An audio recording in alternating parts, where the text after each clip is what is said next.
Oh, the tweets, you just noticed this? They just disappear from here. They just changed to posted, correct? Both of them. And let's go to my Twitter account, refresh, and boom, both of them are posted. Awesome. So I will just delete them. But yeah, pretty simple to use. The plan for today is I want to show you this tool called Airtable, which is very helpful for managing data. For developers specifically, I think it's really, really helpful because it allows you to replace a database with a simple interface, and we can focus on the front end. I think it's a really, really cool tool, and you need to know how to use it to be able to exploit it and get real benefits from it. And the best part is that it's mostly free for everyone to use. Most people rely on third-party software and it's usually paid. The idea is to show you how to do this without having to pay for it. And that's like the challenge, but the real value is to learn about the tool. So let's dive in. It's just airtable.com. You can just sign up here for free. You can create an account, you can use your email, or you can use any Google account. I already have one, so I will just sign in into my account. We're going to create a base here, which is our project. A base is a set of tables.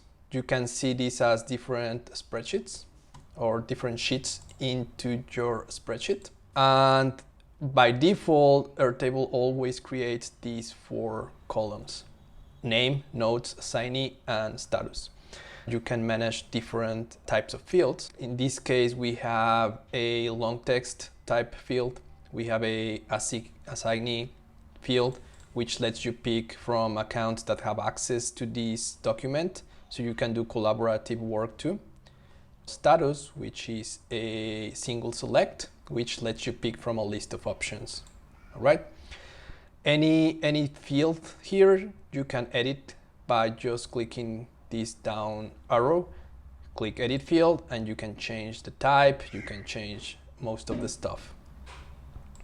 Let's jump into changing this a little bit.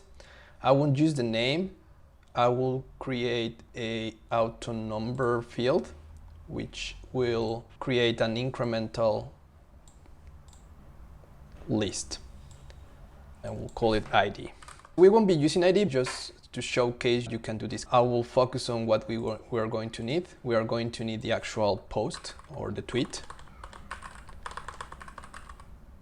I'll keep it long text. We will need this one for now. I can just delete it. And I will add another field, which will be the created time date. And I will want to have a time here. Okay, so I will include the time, and this converts the field into a date time field. I will rename this to be post by. And we have our database laid out here.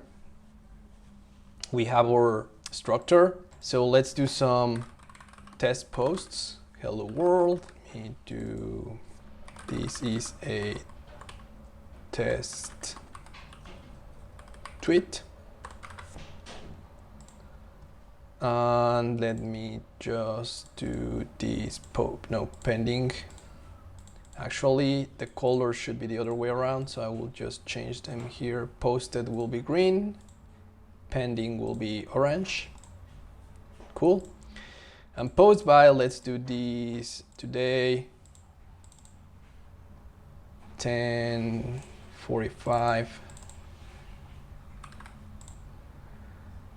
And let's do this 11. Okay. So we already have the data, we have the structure, really, really simple to do. Here it's where the automations come in place. We have here at the top two different options: automations, interfaces, actually 3, and data. I will just rename this before I forgot. I will just say tweets, the table. So automations is what will let us execute actions on this. We have here automations. And an automation happens when something gets triggered. It could be a record matches some conditions, we submit a form, we create a new record, we update something, we want this to happen at a scheduled time or whatever. In our case, what we want to do is actually use the trigger schedule time, okay? So we want this to happen at a specific time. Then it has this configuration here at your right. You can pick, okay, how often you want this to get executed. In our case, we will do minutes, and it lets you pick number of minutes. I will do every 15. Starting, and when do you want to start? I think I cannot do it before 11. Got it, okay. Okay, so we test the trigger, and then it shows you this: step successful, interval type, timing, starting, the time. So every time we want to test one of these steps, we can just click here. We don't have to wait 15 minutes for it to happen. We have the trigger, which is what starts our action. The next thing we want to do is we want to, and we have some options here. We have conditional logic, we have repeating groups, like loops. We can send emails, we can create new records, we can update, find. But the integrations part is the one that we are interested today. So we can send a message to Slack, we can connect with Teams if our company uses that. We can send an email through Gmail. We can create events on Google Calendar. This is really cool. For example, if you are doing a form on Airtable that allows people to schedule a call with you, you can create the calendar here. You can do a bunch of stuff. You can even create issues on GitHub. So you can use this as a task management system. What we want to go through today is Twitter, which is the social part. Later can do some other videos or lives on another actions. Just leave it on the comments if you want to explore something else. But for now, let's do Twitter, and you do post tweet. That's what we want to do. In my case, I already connected my account because I'm behind a firewall and I was not able to do it live. But if you haven't, you just need to do connect new Twitter account, and it will show you the Twitter connection. In my case, it's failing to do so. That's why I connected this in advance. So you can use your Twitter account, and then you can put any message. So testing Airtable integration. This will go through the OAuth flow with Twitter, which will allow you to connect Twitter with Airtable directly. All right. So you can do attachments here. We won't be doing that right now. We are just going to do it for messages, and you can test the action. Let's test the action, and it says that the step is successful. So let's go to my Twitter account. And as you can see, we have a new post 11 seconds ago that says testing Airtable integration, right? So that means it's working already. So I will just go ahead and delete this. Gone. This is far from ready now. We are just testing that, in this case, every 15 minutes, it will be tweeting this post. We don't want to do that. We want to get a list of posts of tweets that we want to post. Right now, this automation is off, so I can leave this safely. And I will get back to the data section because we are going to need a first step, which will be we need to filter the data. Automation isn't live. Okay, I'll do this later. I'm aware that it's not live. Let's switch here. Another concept in Airtable is views, and we have a bunch of different views. In this case, we have this grid view, which is the default. I will just go ahead and rename this, and I will call it main database. And then we have different views. We have forms, calendars, galleries, Kanban, we can translate this data into different interfaces, which is also really awesome. We are going to be using an additional grid, and I will show you why. This will be the pending tweets.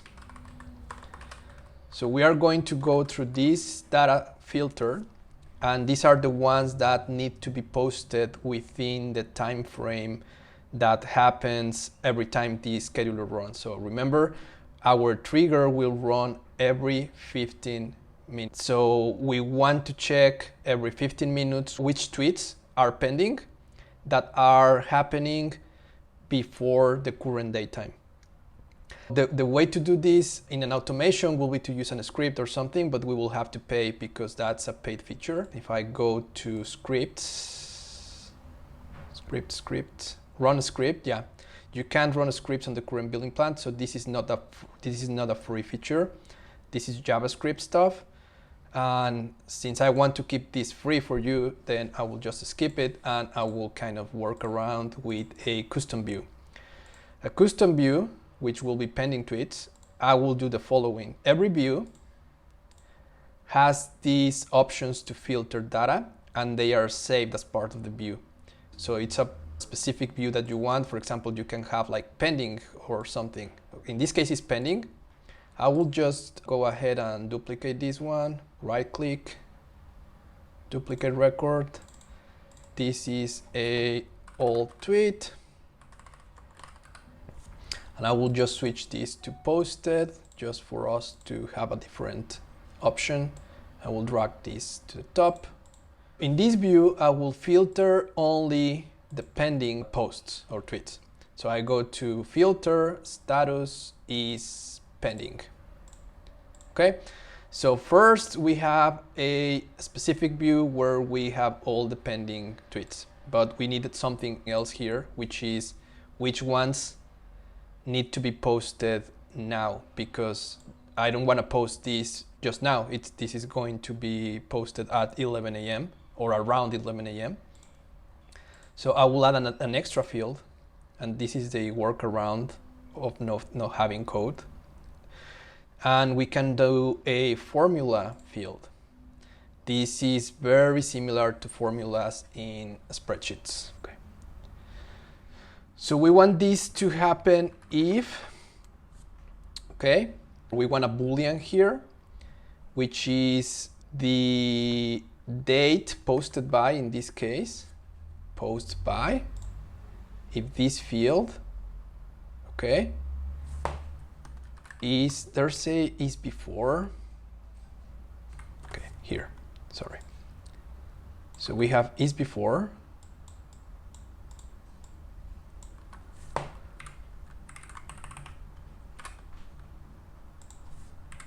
and then here A and B, okay? So A would be if we do curly braces, we can select a field. Well, it will be post by. And the second argument is going to be the date. I will use now. Okay. And let's remove the if because this is a condition. And I will say time need to post. We can use user-friendly names here. It doesn't hurt. Okay.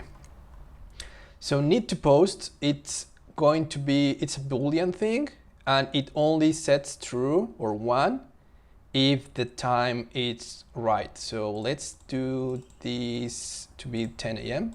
So you notice that as soon as I did 10 a.m., it switched to 1. This way I'm tracking the ones that are before the current date. Now that I did this, what should we do with our pending tweets view? We need to add an extra condition here where status is pending and need to post equals 1. Okay?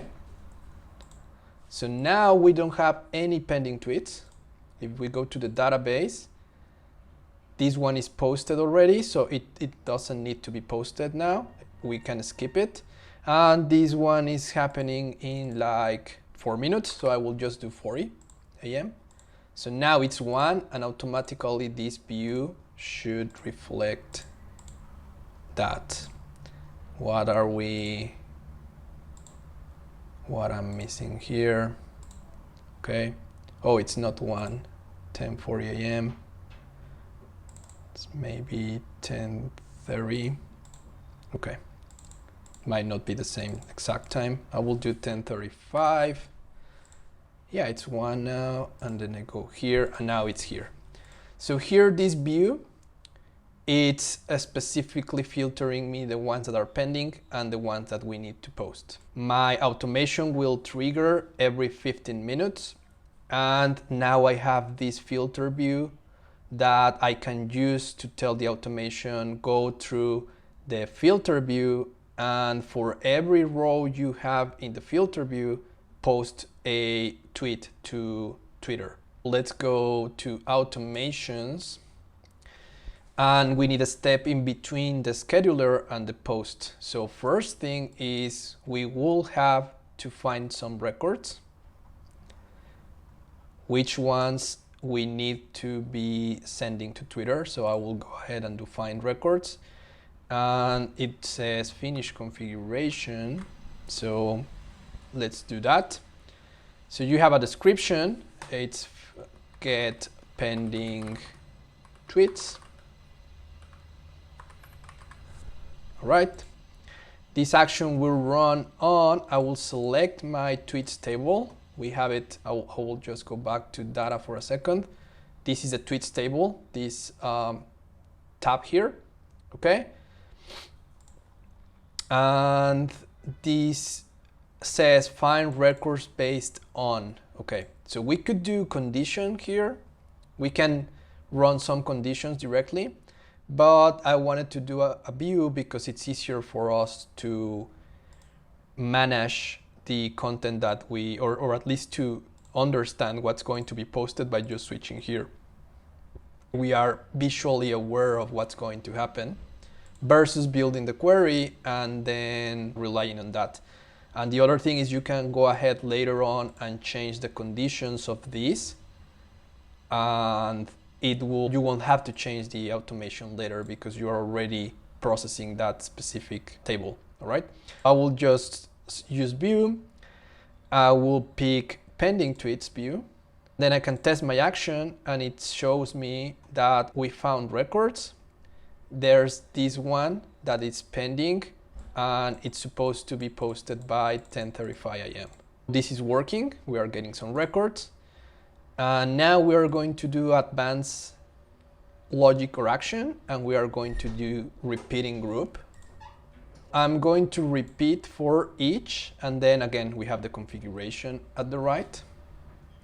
What are we going to iterate here? We can go and select the input here. As you can see here, it says use data from. You can see your previous events or stuff that's happening. If you pick a scheduled time, it shows you this, but these are not valid since they are not arrays or a list of data. So you click on find records, which is our previous action, and then this one, it lets you use it, okay? So we are going to repeat for each list of records. And then I will do for every pending tweet. This is just a description, so we can read this through the UI. And then I will run the test input again, and it says, okay, this is the loop. I found record 1.1, and it shows you the ID, the values, and the URL here. So let me just go back and add another one. Let me just move this to be 11:45 a.m. So now I go back to my automation. I should be able to see now two records. Now we know that we are getting the proper data here. And we are going to add an action. I'm just going to drag this here. For every pending tweet, we are going to post a tweet. so far, what's going to happen is that in this case, it will post twice this text, which is not what we want to do. So one thing with Airtable is when we use curly braces, it always means for Airtable that we want a value from a variable. And again, we have other sources, find records, but we are going to use a current item, which is the one we are looping by. And here we have the post content here. So I click on this and I'm telling, okay, you are going to post a tweet to this Twitter account, and you are going to post the content that it's extracted from the view on this previous step. And I will test this, all right? So what this will do is it posted a tweet. Let's go to my Twitter account again. Let me refresh. And now we have this tweet here, hello world, this is updated, okay? I will delete this again. Another thing we want to do is we want another action. And what we want to do is we want to update the record. We want to do is change status to posted. So on the tweets table, the record ID will be the current item, Airtable record ID. And we are going to update the status and we are going to change it to posted. Let's generate a preview.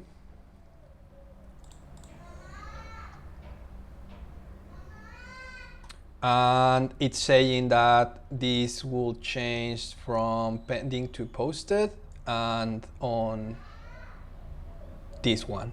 That's pretty much it. We will have to just wait for the automation to run. It should post both tweets to Twitter. Oh, the tweets, you just noticed this? They just disappear from here. They just changed to posted, correct? Both of them. And let's go to my Twitter account, refresh, and boom, both of them are posted. So it worked. Awesome. So I will just delete them. But yeah, pretty simple to use. Feel free to send me a message or comment on YouTube too, and I will get back to you as soon as possible. So have a great rest of your Wednesday, and I'll see you later. Thank you.